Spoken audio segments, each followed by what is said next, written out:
الحمد لله نحمده ونستعينه ونستغفره ونؤمن به ونتوكل عليه ونعوذ بالله من شرور أنفسنا ومن سيئات أعمالنا من يهده الله فلا مضل له ومن يضلله فلا هادي له ونشهد أن لا إله إلا الله وحده لا شريك له ونشهد أن سيدنا ونبينا ومولانا محمدا عبده ورسوله أما بعد فأعوذ بالله من الشيطان الرجيم بسم الله الرحمن الرحيم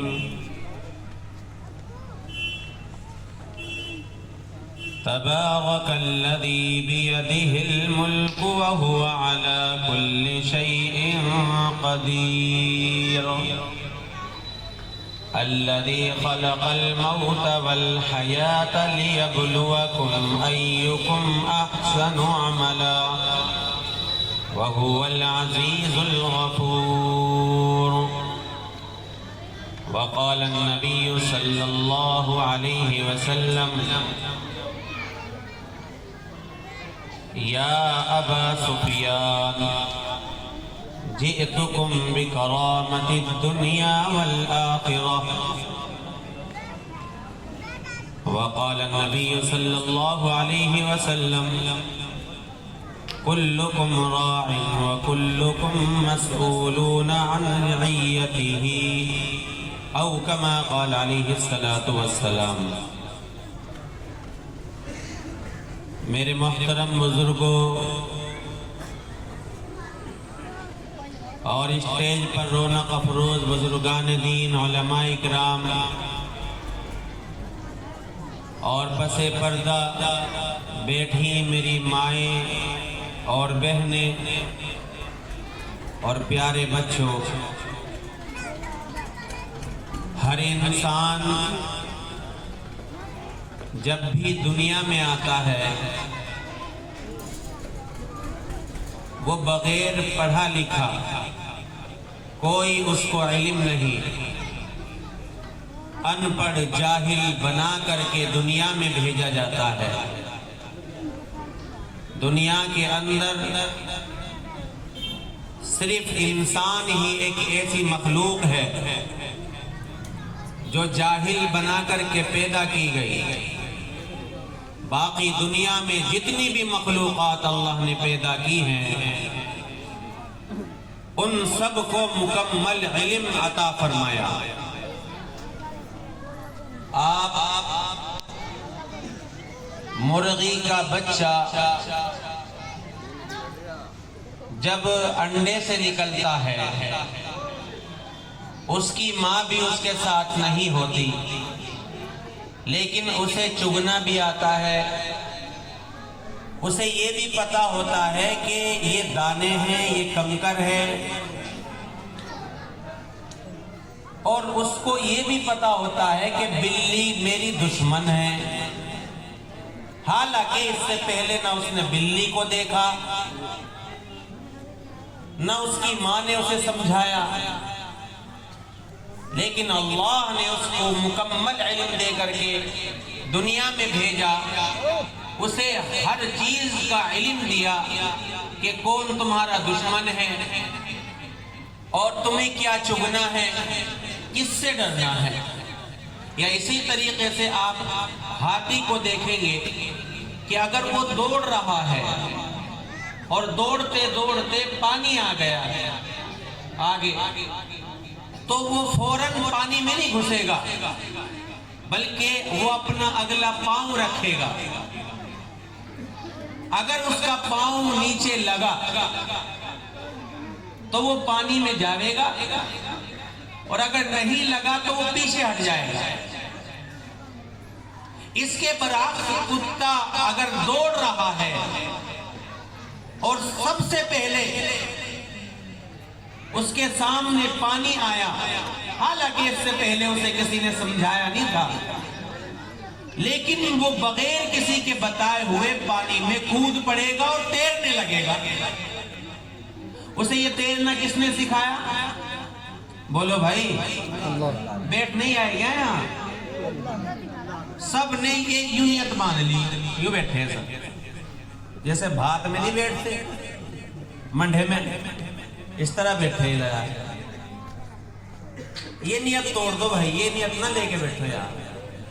تو یہ علم کس نے دیا اسے؟ اللہ ہی نے۔ کس نے؟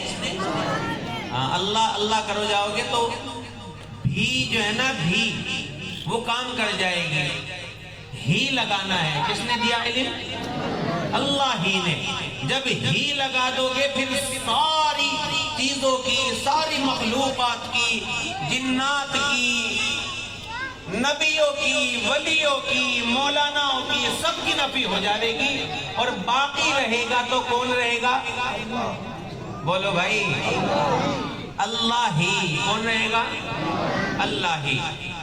تو میں عرض یہ کر رہا تھا، سانپ اپنے انڈے سے باہر نکلتے ہی اس کو یہ بھی پتا ہوتا ہے کہ کیسے پھنا اٹھانا ہے، اسے یہ بھی پتا ہوتا ہے کہ میں کاٹوں گا تو میرے دانتوں میں زہر ہے، اس کو اٹیک کرنے کا بھی پتا ہوتا ہے۔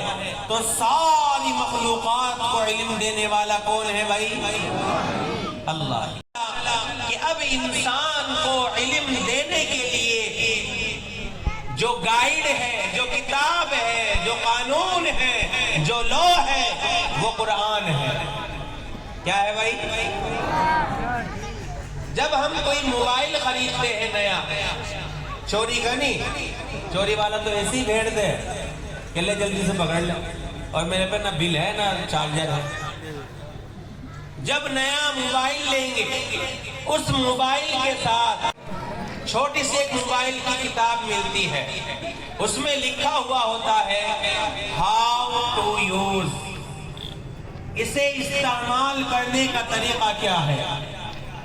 اگر ہم نے کسی سے نہ سیکھا اور اس میں نہ پڑھا تو ہم جلد ہی اپنے موبائل کو خراب کر دیں گے۔ کر دیں گے نہیں بھائی؟ ہے آپ کی دیکھنے کی، سننے کی لیے اللہ بھائی سوے نا بھائی، انہیں اٹھا دو، یہ رسول اللہ کی۔ پتہ چلا کہ اس مشینری کو چلانے کے لیے اللہ نے قانون، ایک لا، ایک کتاب وہ بھیجی ہے، جس کا نام کیا ہے بھائی؟ آپ بتاؤ، بولو بھائی۔ سب کو پتا ہے کہ میری مشینری کو چلانے کی کتاب قرآن ہے، پتا نہیں بھائی؟ پھر جب آپ کو یہ پتا کہ مجھے چلانے والی کتاب قرآن ہے، تو پھر میں نے اپنے گھر سے قرآن کو کیوں نکالا؟ میں نے اپنے گھر سے علم سیکھنے والوں کی تعداد کو کم کیوں کر دیا؟ میں نے اپنے گھر سے دین کو کیوں نکال دیا؟ اس کا سادہ سا جواب یہ ہے کہ ہمیں اس کی ضرورت نہیں رہی۔ اب ہمارے پاس ہمیں چلانے کے لیے ایک موبائل ہے، جس میں دیکھ کر کے ہم ناچتے ہیں، جس میں دیکھ کر کے ہم ڈانس کرتے ہیں، جس میں دیکھ کر کے ہم کھانا بنا سکتے ہیں، جس میں دیکھ کر کے ہم دوسروں کی برائی کر سکتے ہیں اور چوری کر سکتے ہیں، فحاشی پھیلا سکتے ہیں، ماں بہنوں کی تمیز ہو سکتے ہیں، اور اس میں دیکھ کر کے ہم جو ہے اپنے محلے میں تو کیا اپنے گھر کی عورتوں کو بھی نیک نہیں بنا سکتے۔ اور یہ سمجھتا ہے آج کا نوجوان کہ میں تو بڑا چالاک ہو گیا، میں نے تو ایسے ایسے ٹک ٹاکر ویڈیو دیکھ لی، میں تو فیس بک چلاتا ہوں، میرا مائنڈ تو بہت بڑھ گیا، اور یہ جتنے بھی آدمی پھر رہے ہیں سب بے وقوف ہیں۔ حالانکہ قرآن آیا تو قرآن نے بتایا مشینری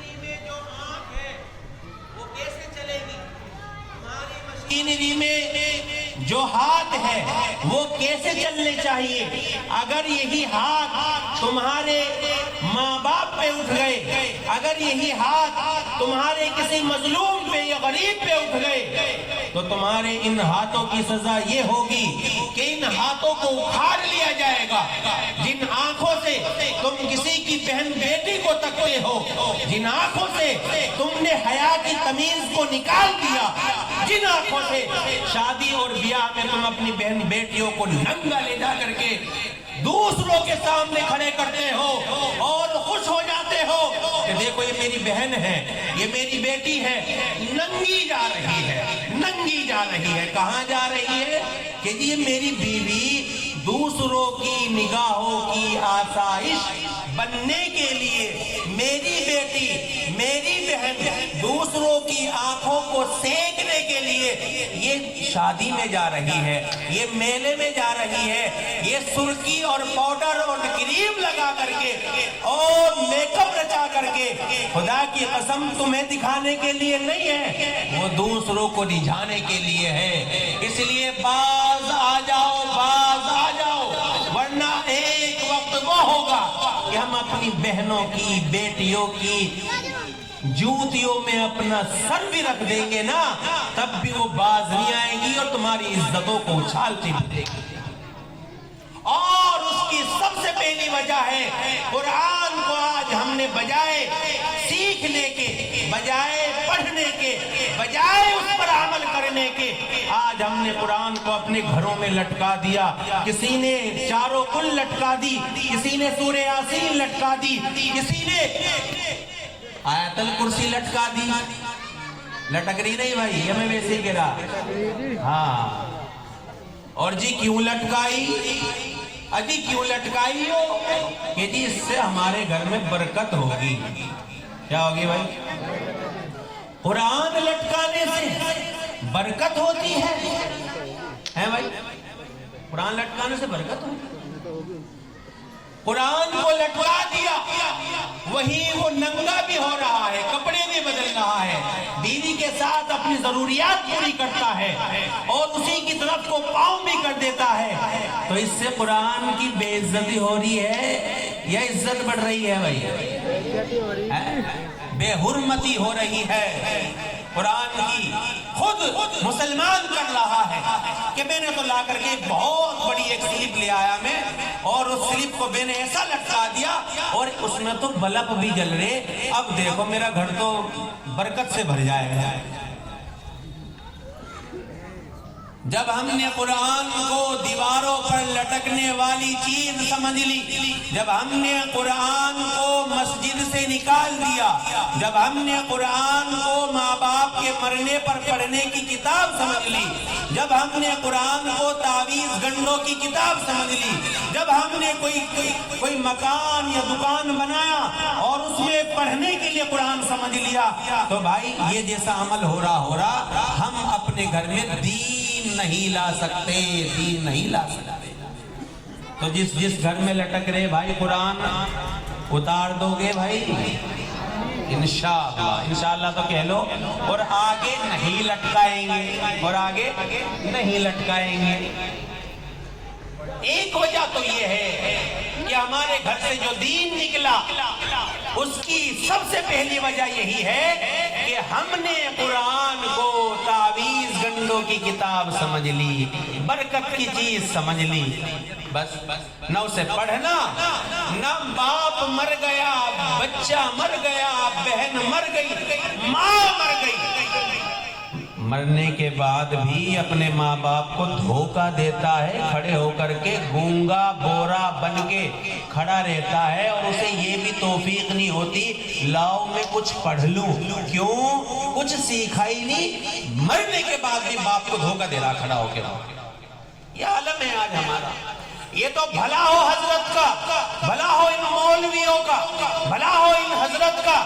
خدا کی قسم اگر یہ نہ ہو تو آپ کی یہ بچی جو پردہ نشین بیٹی ہیں، جو سروں پہ دوپٹہ لیے بیٹی ہیں، وہ حال ہو جائے کہ یہ گلیوں میں اور چوراہوں میں پھرے اور آپ انہیں نہیں روک سکتے. یہ حال ہو جائے گا.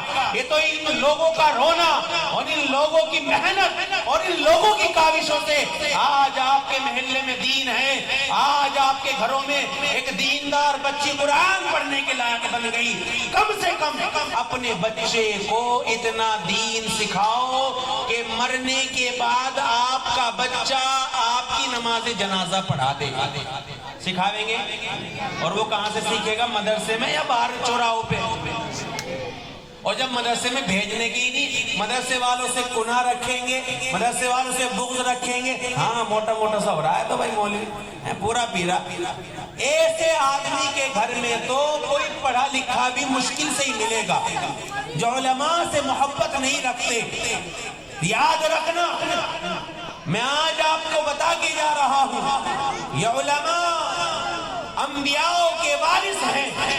اور ایک ڈاکٹر کا بیٹا اگر لنگڑا ہے، لولا ہے، تو کیا اسے وراثت میں حصہ ملے گا یا نہیں ملے گا بھائی؟ یا یوں چھوڑ دیں گے کہ یہ تو لنگڑا ہے بھائی؟ ابھی ملے گا نہیں. تو جب کیوں؟ اس لیے کہ وہ ڈاکٹر کا وارث ہے. جب آقا نے فرمایا یہ علماء انبیاء کے وارث ہیں تو یہ گناہ بشری تقاضے سے ہو جاتا ہے. ان کے اندر بھی دل ہے، ان کے اندر بھی نفس ہے. بھائی مال جہاں ہوگا ڈاکو وہاں آئے گا یا جہاں نہیں ہوگا وہاں آئیں گے بھائی؟ بولو بھائی مال جہاں ہوگا وہیں تو ڈاکو آئیں گے. اب دین کا جتنا بھی مال ہے وہ سب ان کے پاس ہے. اب سب سے بڑا شیطان کہاں آئے گا بھائی؟ یہ تو تم جو ہے ان کی خوشامد کر لو، خدا کی قسم فلاح پا جاؤ گے. تو میں آج یہ کر رہا تھا کہ آج ہم نے قرآن کو کہ جی ابا مر گئے، بچوں کو بھیج دو قرآن پڑھ دیں گے. اب جو ہے اگر منع کریں فوراً دشمنی پیدا. فوراً کیا کہ جی ہمارے گھر بچے نہیں بھیجے. اور اگر بچے بھیج دیے اگلے نے جو ہے کھانے کا نظم کر رکھا. وہ نہ پڑھنے والے کو ثواب، نہ پڑھوانے والے کو ثواب، اور نہ جس کے لیے پڑھا اسے ثواب. کیوں؟ پڑھنے والے بھی سوچ رہے دیگ پک رہی ہے. کیا سوچ رہے؟ دیگ پک رہی ہے، پڑھ تو ایک دم ملے گی. ایک دفعہ مدرسے کے بچوں کو آپ بغیر کھانے کے بھیج کے دکھاؤ، پھر بلا جائیے دوبارہ کہ جی بچے کو بھیج دو. تو یہ عالم آپ لوگوں نے بنا دیا. خود قرآن آتا نہیں، مرنے کے بعد باپ کے اور ماں کے کیا کرتا ہے کہ جی دوجے پہ قرآن پڑھوانا، پھر جمعرات کو پڑھواوے، جمعرات کو پڑھواتا 40ویں میں پڑھوا کے پھر 2-3 دیگ اتار کے گویا کہ میں نے اپنے ماں باپ کا حق ادا کر دیا. یہ حال ہے آج ہمارے مسلمان ہونے کا. کیوں؟ اگر آپ خود قرآن پڑھنے والے ہیں، خود قرآن پڑھیں اور اسے ایصال ثواب کیا کریں. اسے کہتے ہیں ایصال ثواب. یہ تو ایک رسم بن گئی کہ جی لائیں گے بلا کر کے، اسے بھی بلا لو اسے بھی بلا لو اور پڑھ دو قرآن اور کھلا دو چائے پپے. تو یہ سب سے پہلی وجہ ہے کہ آج مسجدوں میں قرآن کی تفسیر پہ روک لگوا دی. آج بھارت کی 99% مساجد میں قرآن کی تفسیر نہیں ہوتی، یا تو کرتے نہیں یا کرنے نہیں دیتے. یہ حالت ہو گئی ہے آج قرآن کے بارے میں. کیوں؟ اس لیے کہ قرآن جب بولتا ہے تو 2 ٹوک الفاظ میں بولتا ہے کہ دیکھ جھوٹ بولنا گناہ ہے، دیکھ ہیرا پھیری کرنا گناہ ہے، دیکھ جو تو یوں کہتا ہے کہ آج تو میں نے 1000 روپے ٹھگ لیے، آج تو میں نے 1000 روپے بے وقوف بنا کر کے لے آیا، اور باپ بھی خوش ہے، ماں بھی خوش ہے، بیوی بھی خوش ہے، نہ جانے کس کا گلا کاٹ کے لے کر کے آیا، اور یہ پوچھنے کی ہمت نہیں کہ بیٹا تو یہ پیسہ کہاں سے لایا. تو بتاؤ یہ سب باتیں قرآن بتائے گا یا ہم تم بتائیں گے بھائی؟ قرآن بتائے گا نا. یہ قرآن آیا کس لیے تھا بھائی؟ کس لیے آیا تھا؟ بولو. پڑھنے کے لیے. پڑھ تو سبھی رہے. قرآن پڑھنے کے لیے نہیں آیا تھا. یہ تو قرآن کا اعجاز ہے کہ ایک حرف پڑھنے کی ملتی ہے. یہ تو قرآن کا اعجاز ہے کہ ماں باپ کے سروں پہ تاج رکھا جائے گا حافظ قرآن کے. یہ تو قرآن کا معجزہ ہے. قرآن آیا تھا، اس میں جو احکامات ہیں اس قرآن سننے کے نہیں. ہاں یوں کہیں گے کہ جی میں تو بڑا سچا عاشق ہوں اللہ کا بھی اور نبی کا بھی. اب جو ہے ایک نے شادی کری ابھی، تو میں کہہ رہا بھائی نبی سے عشق ہے کہ جی ہاں عشق ہے جی میں تو جان دے دوں گا. میں نے کہا ایک کام کر، یہ تو نے شادی میں جو ڈی جے بجوایا یہ بند کروا دے. اللہ جی مومن صاحب پاونا آ رہا وہ مانتا نہیں. کون آ رہا؟ تو پھر یہ ڈھونگ ہے. کیا ہے یہ؟ ڈھونگ ہے، یہ دکھاوا ہے. نبی کا عاشق کبھی بیچ میں کسی پاونے کو، کسی اپنے یارے پیارے کو، اجی بچے ہیں نوجوان ہیں مانتے نہیں، تو پھر تو بھی نبی کا عاشق نہیں ہے، تو بھی نہیں نبی کی مانتا. جب تو نبی کی نہیں مانتا یہ تیرے نہیں مانتے. ان حافظوں کو اور مولویوں کو جا کر کے دیکھو کہ باپ تماچا بھی مار دے اور باپ اگر گالی بھی دے دے حالانکہ دینی نہیں چاہیے یا دھمکا بھی دے تو ہمت ہے ایک عالم باپ کے سامنے اپنی گردن بھی اونچی کر دے گا.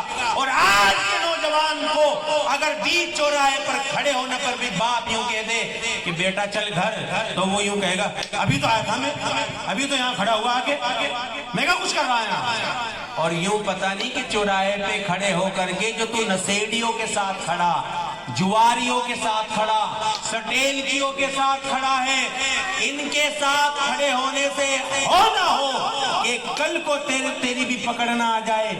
کیونکہ یوں کہا کہ بد نہ بنے تو بد کہلائے، بد اچھا بدنام. بولو بھائی، بدنام برا، بد کی صحبت میں مت بیٹھو اس کا ہے انجام برا. تو ماں باپ یوں نہیں روکتے کہ تو یہاں کھڑا. ماں باپ کے دل میں ایک آگ سلگ گئی کہ ان نشیڑیوں کے ساتھ کھڑا، ایسا نہ ہو کہ یہ بھی افیم اور چرس اور گانجا پینے لگ جائے اور میرا بیٹا وقت ہونے سے پہلے، جوان ہونے سے پہلے بڈھا نہ ہو جائے. دیکھ لو آج ان بچوں کی زندگی دیکھ لو آپ، جو چرسیاں ہیں افیمچی ہیں ان کی زندگی دیکھ لو آپ. تو اس لیے قرآن اس لیے آیا تھا کہ آپ کے گھروں میں دین آئے، گھر جنت بنے. قرآن اس لیے نہیں آیا تھا کہ آپ کے گھر میں کوئی کلیس بازی ہو اور آپ جا کے جی مول صاحب کوئی ہے نہیں کوئی ایسی دعا، ایسی دعا دے دو کچھ لکھ کے، کوئی آیت بتا دو جو میرا بچہ مان جائے. پہلے تو اس کی تربیت کی نہیں، پہلے تو بچے کو حضرت کے حوالے کیا نہیں، پہلے تو مدرسے کا منہ دکھایا نہیں، اب لے جا رہا بار بار کوئی تعویذ دے دو، کوئی دعا بتلا دو. ایسے کچھ نہیں ہونے والا. تو بہرحال ایک وجہ یہ ہے کہ جس کی وجہ سے ہمارے گھروں سے دین نکل گیا، اس کی سب سے پہلی وجہ ہے قرآن کو ہم نے گھروں سے نکال دیا، زندگیوں سے نکال دیا، مسجدوں سے نکال دیا، مسجدوں سے بھی نکال دیا. دوسری وجہ جس کی وجہ سے ہم تک دین نہیں پہنچ رہا، اس کی دوسری وجہ ہے کہ آج ہم نے اپنی عورتوں کو، بہنوں کو، بیویوں کو، بیٹیوں کو علم سے دور کر دیا، دین کے علم سے دور کر دیا. جہاں علم کی زیادہ ضرورت تھی، سب سے پہلے بچے کو کون پالتا ہے بھائی؟ ارے بولو بھائی، باپ پالتا ہے یا ماں پالتی ہے؟ جب ماں کو یوں نہیں پتا، جب ماں کو نماز نہیں آتی، ماں پہ غسل کے فرض نہیں آتے، وضو کے فرض تک نہیں آتے، آپ کے گاؤں میں دکھوا دوں گا میں ایسی عورتیں، ایسی نوجوان لڑکیاں جن کی جو شادی کے لائق ہو چکی، ان پہ غسل کے فرض نہیں آتے.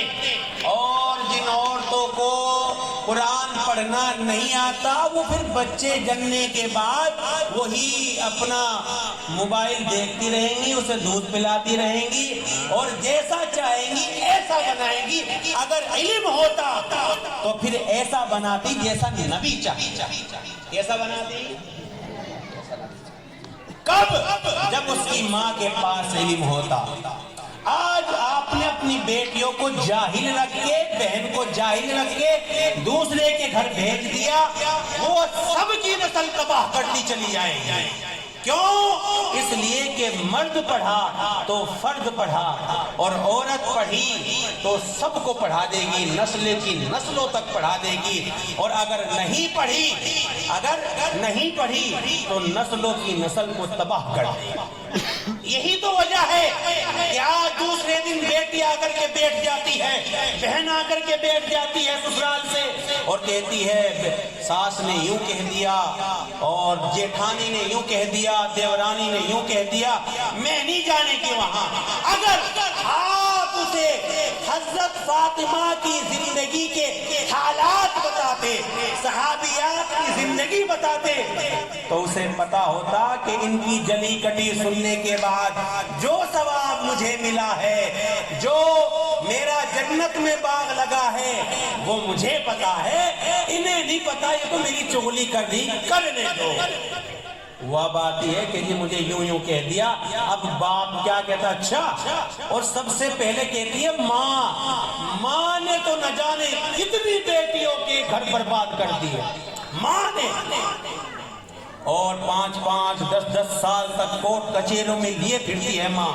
کیوں لیے پھرتی؟ باپ کم پھرتا ہے. وہ کیوں لیے پھرتی ہے کہ اسی نے کہا تھا میں نہیں بھیجنے کی, جب تک یوں نہیں ہونے کا اور یوں نہیں ہونے کا, یوں کہا تھا. اس لیے وہ 10 سال تک کوٹ کچہریوں کے چکر لگاتی رہتی ہے, اور آخر میں حالات یہ ہوتے ہیں کہ وہ بچی زناکار بنے یا بدکار بنے, یا پھر طلاق ہو, یا پھر فیصلہ ہو کر کے وہاں جائے. پھر کیا ہوگا؟ زندگی تو نے اپنی بچی کی ساری خراب کر دی. تو اس لیے اپنے گھروں کو سدھارنے کے لیے اپنی بچی کو تعلیم دینے کی بہت سخت ضرورت ہے. آقا مدنی کے پاس کچھ صحابیات آئیں, ان کے ساتھ ازواج مطہرات بھی تھی, اور آ کر کے عرض کیا, یا رسول اللہ, آپ جب تقریر کرتے ہیں, بیان کرتے ہیں, تو ہم سے زیادہ جو علم سیکھنے والے ہیں وہ مرد ہیں, اس لیے آپ ہمیں بھی ہفتے میں 1 اور روایت میں آتا ہے 2 دن دیا کریں. کون کہہ رہا بھائی؟ ایسے ہی بیٹھے کیا؟ کون کہہ رہا ہے؟ صحابیات آ کر کے عرض کیا, یا رسول اللہ, یہ مرد حضرات تو دین زیادہ سیکھتے ہیں, عورتیں گھر میں رہتی ہیں, انہیں سیکھنے کا موقع زیادہ ملتا ہے, یہ تو جماعت میں بھی چلے جاتے ہیں سیکھنے کے لیے, مسجد میں بھی سیکھ لیتے. حالانکہ اس وقت عورتیں مسجد میں نماز بھی پڑھتی تھی, جمعہ بھی پڑھتی تھی, اور عید بقرہ عید کو بھی جاتی تھی, لیکن پھر بھی کیا کہا, یا رسول اللہ, آپ ہمیں ہفتے میں 1 یا 2 دن دیا کریں. آقا نے 2 دن دیے, روایت میں 1 دن آتا ہے. تو تب جا کر کے ان عورتوں کے ذریعے سے نسل در نسل چل کر کے یہ دین ہم تک پہنچا ہے. اور اگر آپ نے اپنی بہن کو, بیٹی کو, بیوی کو دین نہ سکھایا, کل خدا نہ خواستہ آپ کی بیوی جاہل آ گئی, آپ کے پلے کسی بے وقوف باپ نے اپنی بیٹی کو جاہل رکھ کر کے تمہارے پلے باندھ دی, اب تمہیں خبردار ہو جانا چاہیے کہ اب یہ جاہل میرے گھر کا, میری نسلوں کا ناش کرے گی. اس لیے آپ سب سے پہلے اسے کسی عالمہ سے, یا ہمارا جو بڑا مکتب چلتا ہے جو جماعتوں میں بھیجے, تاکہ وہ دین کا اسے پتہ چل جائے, اور آپ کے بچے بچیاں جب پیدا ہوں اسے انہیں پالنے کا سلیقہ مل جائے. ورنہ آج کی نسل صحیح 10 سال میں بگڑ رہی ہے.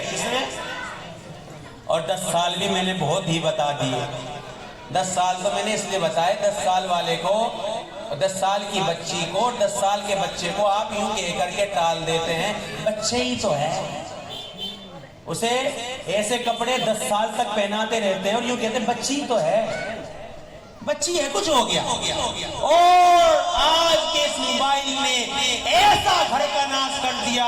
8 سال کی بچی کو دیکھ لیں, اگر اس کے پاس موبائل ہے, اور آپ نے سب کچھ اپنے گھر میں سونپ دیا, سب کچھ سے مراد موبائل سونپ دیا, اور خدا کی قسم آپ گھر سے باہر ہیں, آپ کی بیوی جاہل ہے, اسے پتہ تک نہیں کہ میری بیٹی اوپر کیا کرتی ہے، نیچے کیا کرتی ہے، تنہائی میں بیٹھ کے کیا کرتی ہے۔ اور یہ بھی میں آپ کو بتا دوں، لڑکیوں کو بگاڑنے کے لیے لڑکے ہی نہیں ہوتے، لڑکی بھی لڑکیوں کو بگاڑ دیتی ہے، لڑکے بھی لڑکوں کو بگاڑ دیتے ہیں۔ اس لیے کہتے ہیں اپنے بچے کو دیکھو، اپنے بچے کے دوستوں کو دیکھو۔ ایسا نہیں کہتے میرا دوست آ رہا، بھائی سب سے پہلے اپنے دوستوں کی کوالٹی دیکھ، اس کے دوست کے اندر یہ کوالٹی ہے یا نہیں ہے۔ سب سے پہلی کوالٹی جو دیکھے گا باپ اپنے بیٹے کی، دوست کی، وہ یہ دیکھے گا کہ یہ اپنے ماں باپ کا فرما بردار بھی ہے یا بولو بھائی یا نہیں ہے۔ یہ کوالٹی ہے یا نہیں ہے بھائی؟ جو باپ کا نہ ہوا، بولو بھائی، جو باپ کا نہ ہوا، جس باپ نے نہ دن دیکھا، نہ رات دیکھی، نہ بارش دیکھی، نہ سردی دیکھی، نہ گرمی دیکھی، نہ تھپڑ کسی نے مار دیا، نہ وہ دیکھا، اور پیڑ پہ اوپر چڑھا ہوا ہے، گر گیا، تب کسی نے نہیں پوچھا۔ وہ باپ، ماں تو 9 مہینے پیٹ میں رکھتی ہے، باپ تو پوری زندگی کا اسے اپنے سر پہ بٹھا کے رکھتا ہے۔ تم کیا سمجھتے ہو کہ ٹھیک ہے باپ کا، اللہ کے نبی نے ماں کا حق زیادہ بتایا اور ہے بھی، لیکن باپ جو پوری زندگی اپنی کریم کی زندگی نکال کر کے اپنے بیٹے کو پالتا ہے، جب وہ باپ کا نہیں ہوا تو تیرا کیسے ہو جائے گا؟ بھلے ہی وہ بناؤ کی اخلاق دکھا رہا ہو، بھلے ہی تمہارے ساتھ وہ جی جی سے بولتا ہو، ہاں بھائی، ہاں بھائی، ہاں دوست، تیرے لیے میں جان دے دوں گا، بتا کیا چاہیے۔ خدا کی قسم سب کھوکھلی باتیں ہیں۔ کیا ہیں سب؟ تیرا بیٹا اگر ایسے لڑکے کے ساتھ اس نے دوستی کر لی جو باپ کا نافرمان ہے، غور سے دیکھنا کہ تیرے بیٹے پہ بھی اس بات کا عذاب آ جائے گا، کیونکہ وہ ماں باپ کے نافرمان کے ساتھ کھل رہا۔ ایک شخص آیا، غلاف کعبہ پکڑا اور کہا لبیک لبیک اللہم لبیک، تو آواز آئی لا لبیک، قبول نہیں ہے۔ تو غالباً امام شافعی یا امام مالک وہاں حج کر رہے تھے، تو انہوں نے کہا کہ تمہارا حج قبول نہیں ہوا، کہ ہاں مجھے پتا ہے، میں 8 حج کر چکا۔ کتنے؟ 8 حج کر چکا۔ مجھے کسی نہ کسی کے ذریعے پتا چل جاتا ہے کہ میرا حج قبول نہیں ہوا، آج تمہارے ذریعے سے پتا چل گیا۔ حضرت نے پوچھا کہ اس کی کیا وجہ ہے کہ تیرا حج قبول نہیں ہو رہا؟ تو اس نے کہا اگر مجھے بد دعا نہ دو تو میں آپ کو بتاؤں۔ حضرت نے فرمایا ٹھیک ہے، بتاؤ کیا بات ہے۔ تو اس نے کہا ہم 2 بھائی تھے۔ کتنے؟ 2 بھائی، آپس میں لڑائی ہو گئی، اور لڑائی اتنی سخت ہو گئی، ماں بیچ میں آ گئی، اور ماں جب بیچ میں آئی مجھے اتنا غصہ آیا کہ میں نے ہاتھ اٹھایا اور ماں کے چہرے پہ تماچا مارا، جس سے ماں کی آنکھ نکل گئی۔ وہ دن تھا اور آج کا دن ہے، میں حج پہ حج کر رہا ہوں لیکن میرا کوئی حج قبول نہیں ہو رہا۔ اب حضرت اسے چھوڑ کر کے اتنی تیز بھاگے، اور وہ پیچھے پیچھے، حضرت رکو تو، حضرت رکو تو، کیا بات ہے کہ آپ مجھے چھوڑ کر کے بھاگ گئے؟ کیا وجہ ہے کہ آپ مجھ سے دور ہوتے جا رہے ہیں؟ آپ نے فرمایا، اللہ کے نبی صلی اللہ علیہ وسلم نے فرمایا جو ماں باپ کا نافرمان ہوتا ہے، مبادا ایسا نہ ہو کہ کب اس پہ اللہ کا عذاب نازل ہو جائے اور جو اس کے ساتھ بیٹھے ہیں ان پہ بھی اللہ کا عذاب نازل نہ ہو جائے۔ اس لیے میں ڈر رہا ہوں کہ تیرے پہ عذاب نازل ہو رہا اور میں بھی اس کی لپیٹ میں نہ آ جائے۔ تو اس نے کہا حضرت مجھے کوئی راستہ بتلائیے۔ تو حضرت نے فرمایا کہ تیری ماں کہاں ہے؟ تو اس نے کہا اس سال وہ بھی حج پہ آئی ہوئی ہے، اس کا خیمہ کھلا جگہ ہے۔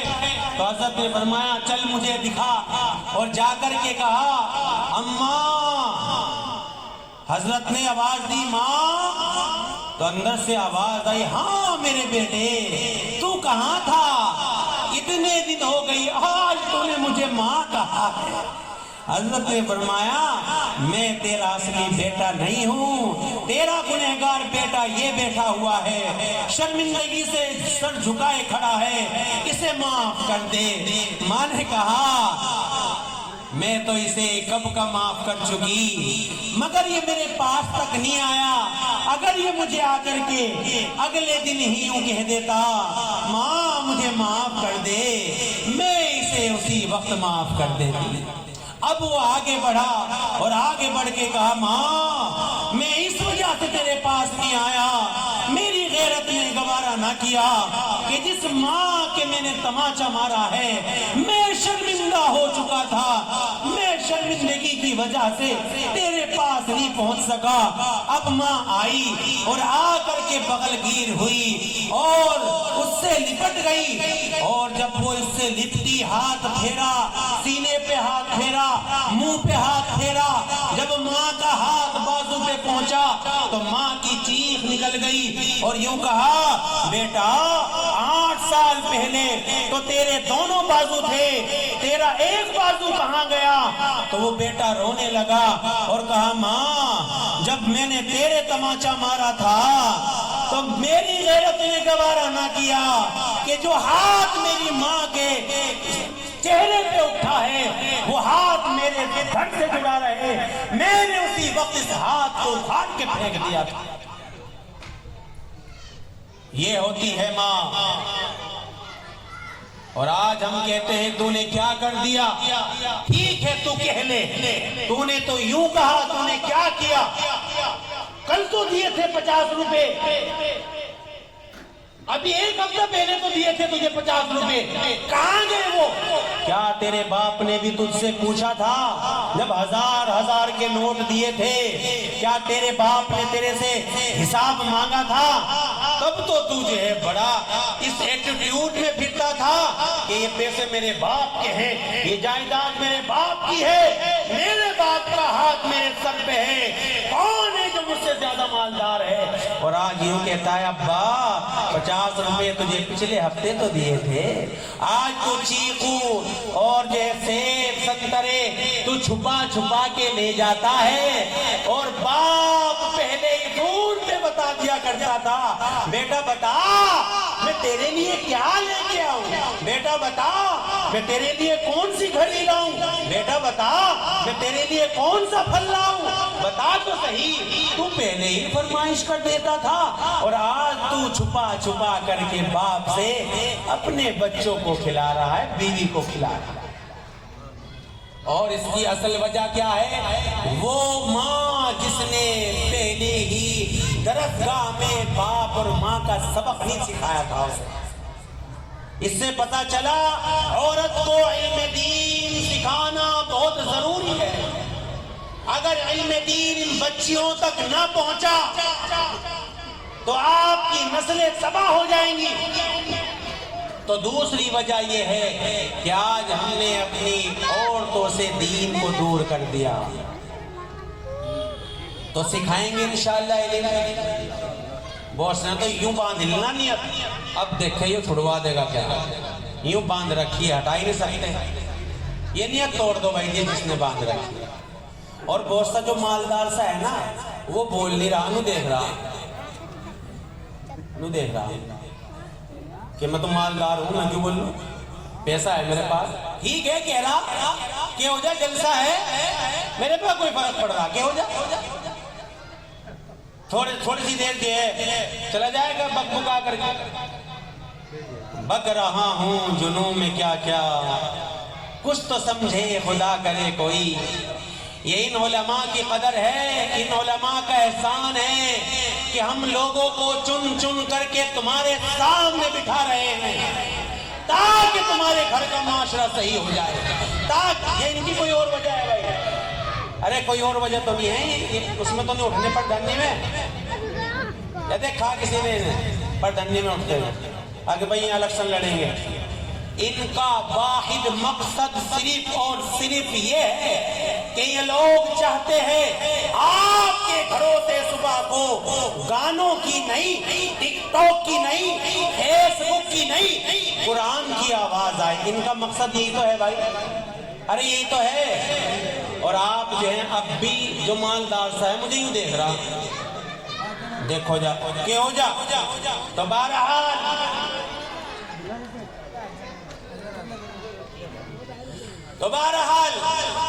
میں آپ کو یہ عرض کرنا چاہتا ہوں کہ آپ اپنی بچیوں کو دین تک بھیجیں، علم پہنچائیں اپنی بچیوں تک، ورنہ کل خدا کی قسم آپ کی بیٹی، آپ کی بہن، آپ کی بیوی آپ کا گریبان پکڑ لے گی اور یوں کہے گی الہ العالمین یہ میرا بھائی تھا، اسے پتہ ہی نہیں تھا میری بہن کیا کر رہی ہے، یہ میرا بیٹا تھا، اسے پتہ ہی نہیں تھا میرے پہ نماز آتی ہے نہیں آتی ہے، یہ میرا بیٹا تھا، یہ میرا شوہر تھا، یہ تو صبح کو نکل گیا، شام کو آ کے بڑھ گیا اور آ کر کے اسے پتہ ہی نہیں تھا ہم کیا کر رہے کیا نہیں کر رہے، اس نے مجھے دین کا کوئی علم نہیں سکھایا۔ تو بہرحال میں عرض یہ کرنا چاہتا ہوں کہ ہمارے گھروں سے دین جو نکل گیا وہ اس وجہ سے نکلا۔ اور آخری بات کہہ کر کے میں اپنی بات کو ختم کر رہا ہوں کہ تیسری وجہ جو سب سے بڑی وجہ ہے، ہم نے آج توحید کے مقابلے میں شرک کو لا کے کھڑا کر دیا۔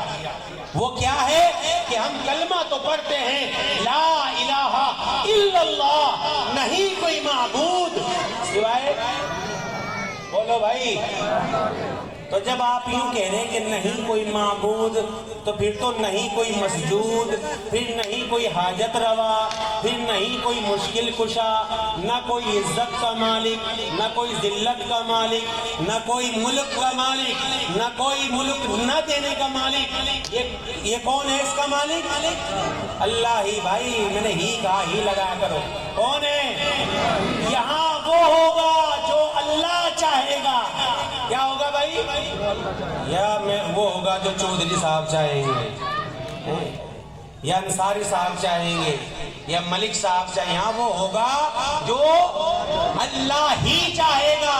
اللہ خود کہتا ہے تؤتی الملک من تشاء، میں جسے چاہے ملک دوں، وتنزع الملک ممن تشاء، جس سے چاہے ملک کو چھین لوں، وتعز من تشاء، جسے چاہے عزت دوں، وتذل من تشاء، جسے چاہے ذلیل کر دوں۔ اور کیا چاہتا ہے اللہ؟ يعذب من یشاء، جسے چاہے عذاب دوں، ويرحم من یشاء، جس پہ چاہے رحم کروں۔ اور کیا چاہتا ہے اللہ؟ يهدي لمن یشاء، جسے چاہے ہدایت دوں، ويضل من یشاء، جسے چاہے گمراہ کر دوں۔ اور کیا چاہتا ہے اللہ؟ يهب لمن یشاء اناثا، جسے چاہے لڑکیاں دوں۔ کون دیتا ہے لڑکیاں؟ یہ آنکھیں کھولو، کانوں کے پردے کھولو، کوئی یوں نہ کہا کرے کہ لڑکی ہو گئی تو طلاق دلوا دوں گی، لڑکی ہو گئی تو دوسرا نکاح کر لوں گا۔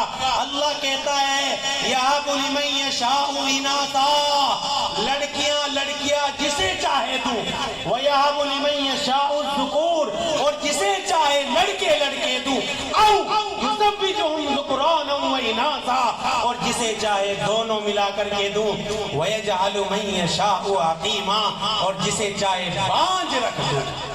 کیا رکھ دوں؟ اور کیا کہہ رہا؟ نہیں اگر لڑکی ہو گئی تو اب کے طلاق دلوا دوں گا۔ میری ایک زمین تھی، میں نے فون کیا میری زمین میں چنے بو دینا، اس نے بجائے چنے کے بو دیے گیہوں۔ اب میں نے 3 مہینے کے بعد سوچا کہ چل دیکھ تو لوں کھیتی کیسی ہو رہی ہے، جا کر کے دیکھا گیہوں، چنے کے بجائے کیا بولے؟ گیہوں۔ تو اب میں غصہ کس پہ ہوں گا؟ زمین پہ یا پونڈیا پہ؟